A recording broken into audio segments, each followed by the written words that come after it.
A man changes his Wi-Fi password, and his neighbor calls 911 on him. But when the cops arrive, they uncover something far more disturbing. Darius Coleman wasn't the kind of man who liked unnecessary attention.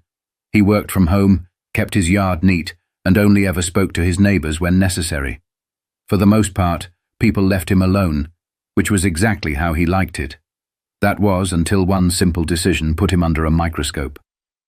It all started on a Thursday afternoon in Crestwood, Missouri.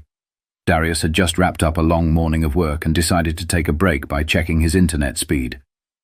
Lately, his Wi-Fi had been acting up, slower than usual, buffering on video calls, lagging when he streamed music. At first, he thought it was just his provider being unreliable, but something didn't sit right with him. So, he dug a little deeper. Opening up his router settings on his phone, he noticed a device connected to his network that he didn't recognize. The name wasn't just random numbers and letters. It looked like someone had intentionally labeled it. Crestwood I-01. That was weird. Darius lived alone. He didn't have multiple devices connected to his Wi-Fi beyond his phone, laptop, and TV. He wasn't the type to lend out his password either. So, who was using his internet? Annoyed, he decided to kick every unknown device off the network and reset his password. He stepped outside for a stronger signal, leaning against the side of his house while typing in the new credentials. And that's when Melanie Foster saw him. From her kitchen window, she spotted Darius standing in his driveway, staring at his phone, his fingers moving quickly across the screen. To her, it looked suspicious. She had never trusted him, not for any real reason, but because he never seemed interested in being part of the neighborhood.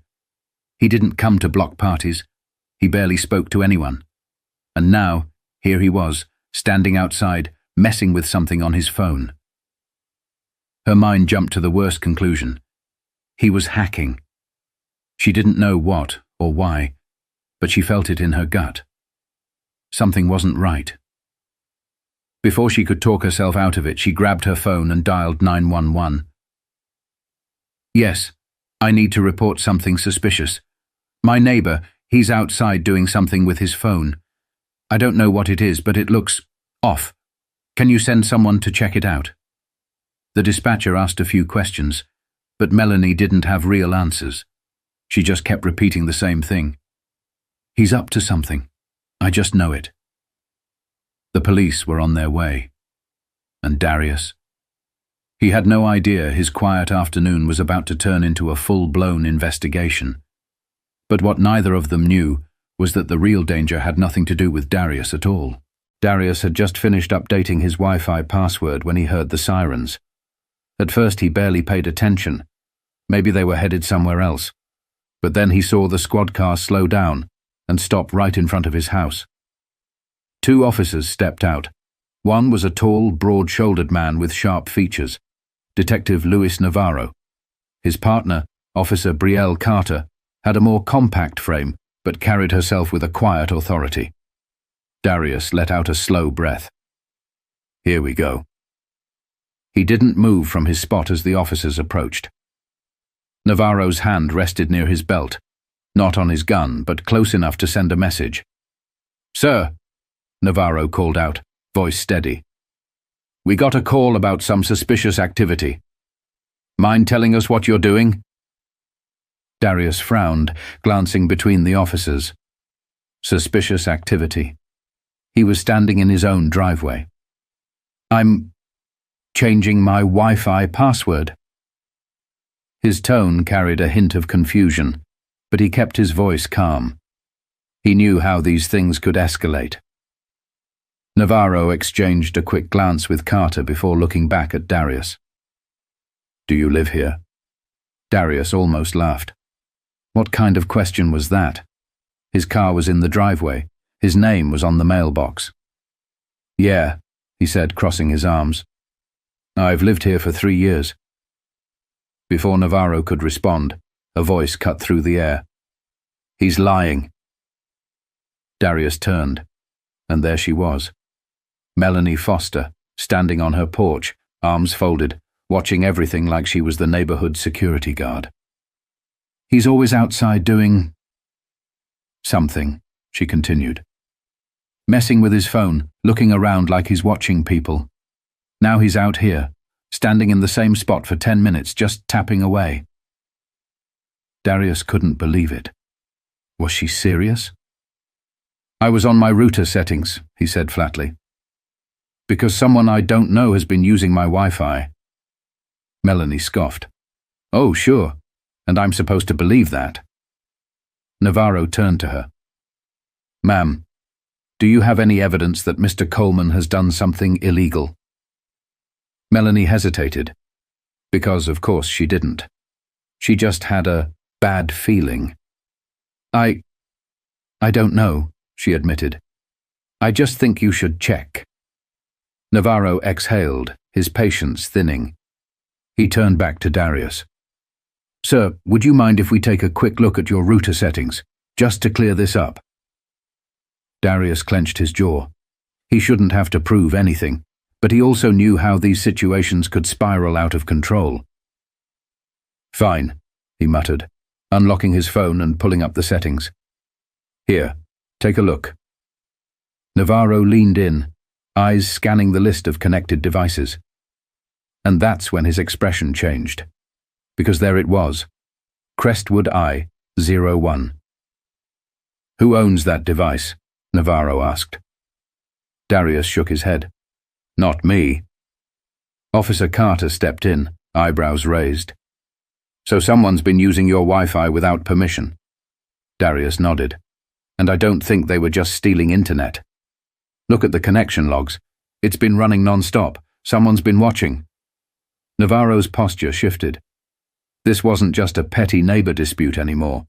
Melanie, still standing on her porch, suddenly looked uncomfortable.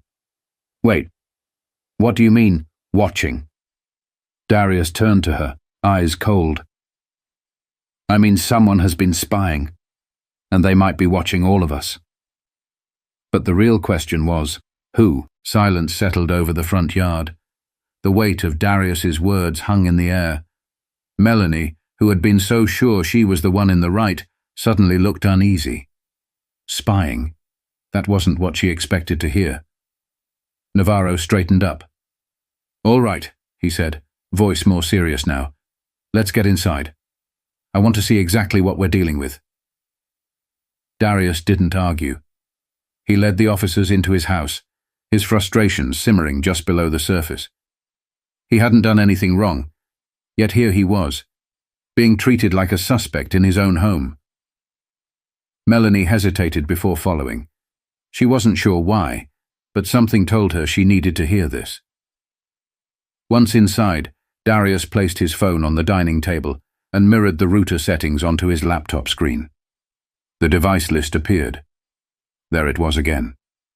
Crestwood I-01. Still connected. Still active. Officer Carter leaned in, scanning the details. Can you see what kind of device this is?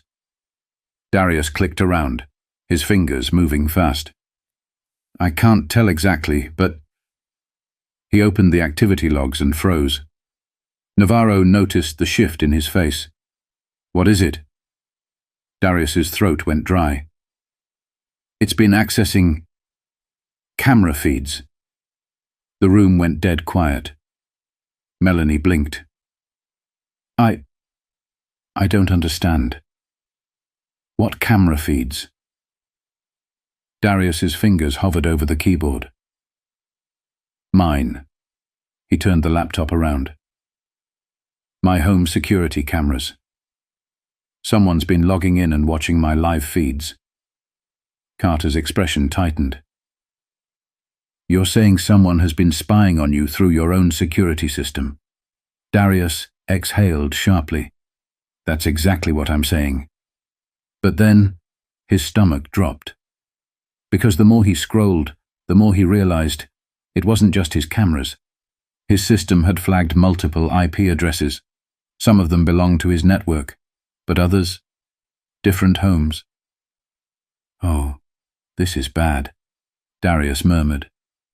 Navarro leaned closer. What do you mean? Darius tapped the screen. Whoever this is, they're not just watching me. They're watching other people in the neighborhood. Melanie took a step back, shaking her head. No, that can't be right. Darius turned to her. You sure about that? He clicked another log. A new feed opened. A dimly lit hallway appeared, then a living room, then a bedroom. Melanie gasped. Wait, that's... Darius didn't even have to ask. He recognized it immediately. It was her house. She stumbled backward, pressing a hand to her mouth. Navarro's voice was sharp. How the hell is this happening? Darius gritted his teeth. If I had to guess.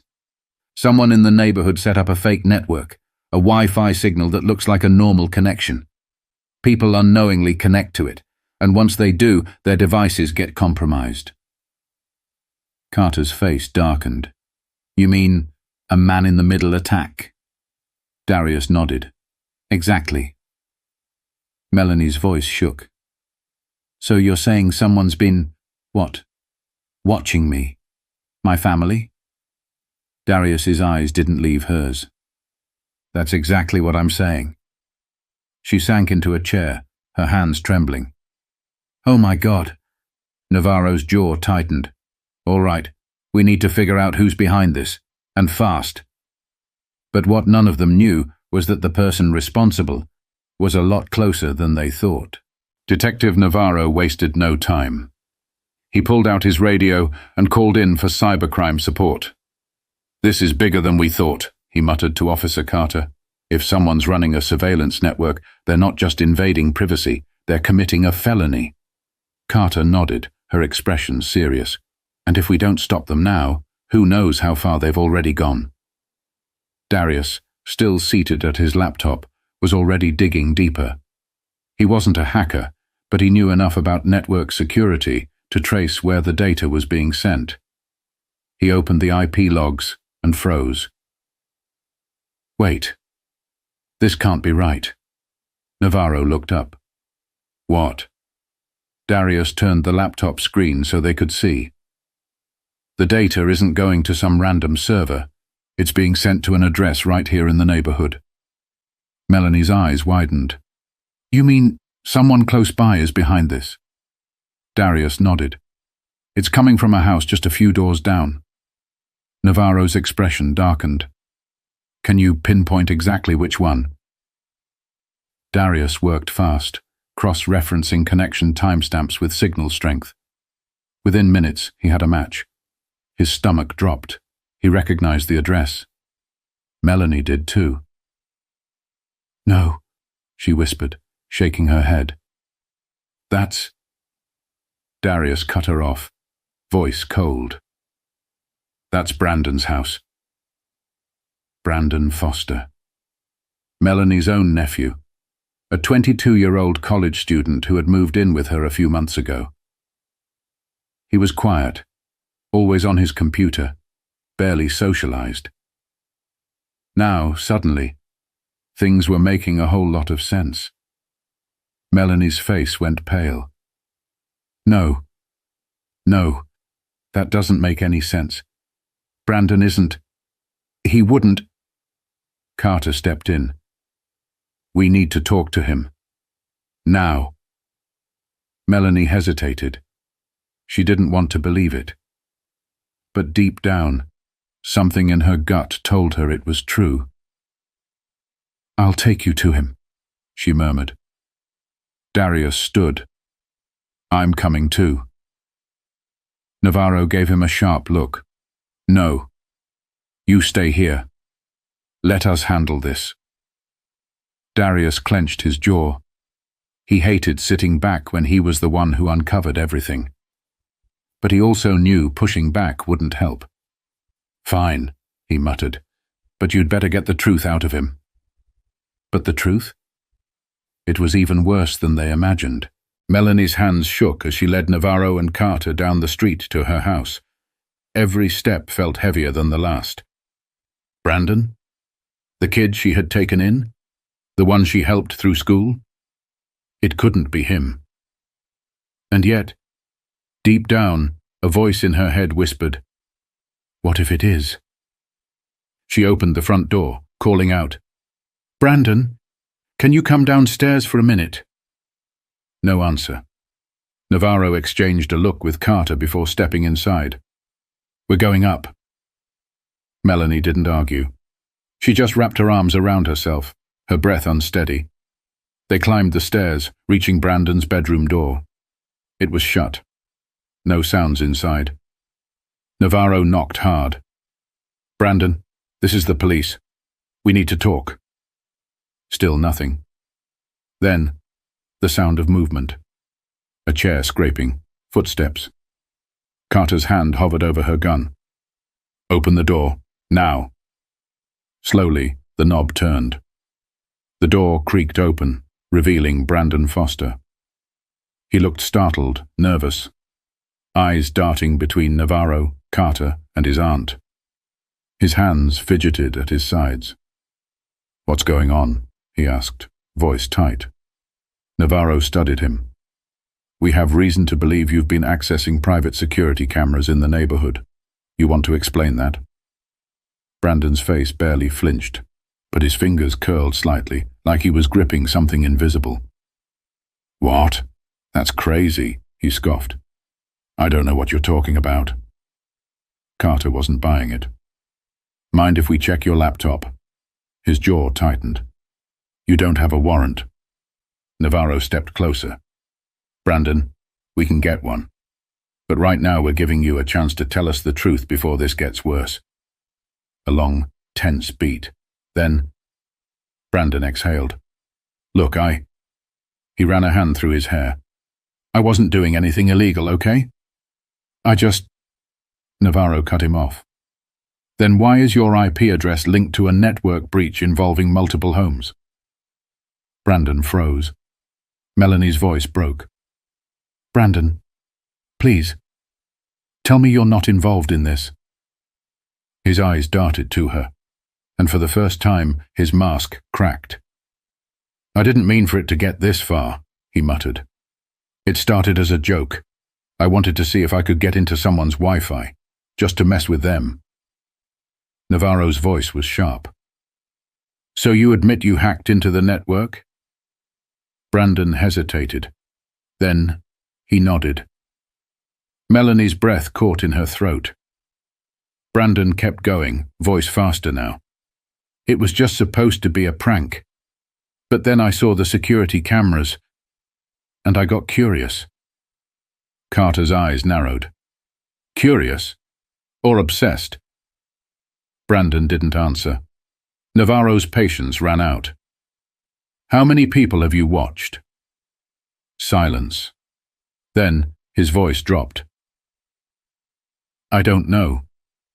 Melanie staggered back. "Oh my God." Brandon looked at her. For the first time, real regret crossed his face. "I swear I wasn't hurting anyone," he said.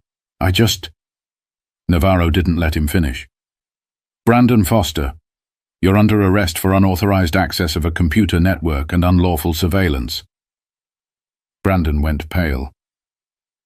"Wait. No, Carter was already pulling out her cuffs. Melanie turned away, covering her face as tears welled in her eyes. Darius had been right all along, and the worst part? She had called the cops on him, when the real danger had been inside her house the whole time. But this wasn't over yet. Brandon didn't resist. He stood there, wrists bound in cuffs, staring at the floor as Navarro read him his rights. It was over. Melanie's breath was shaky. She couldn't even look at him. This was her nephew, the boy she had taken in, fed, supported, and he had been violating the privacy of their entire neighborhood.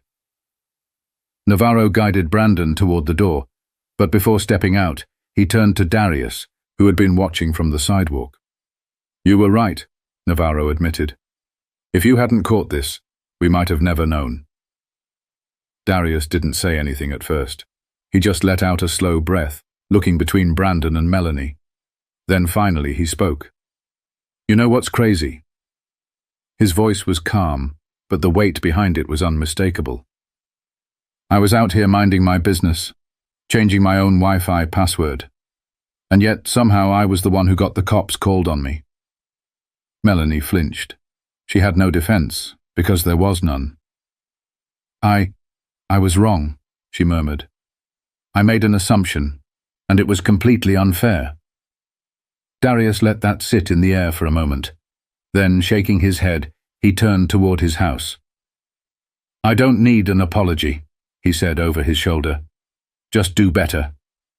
And with that, he went inside.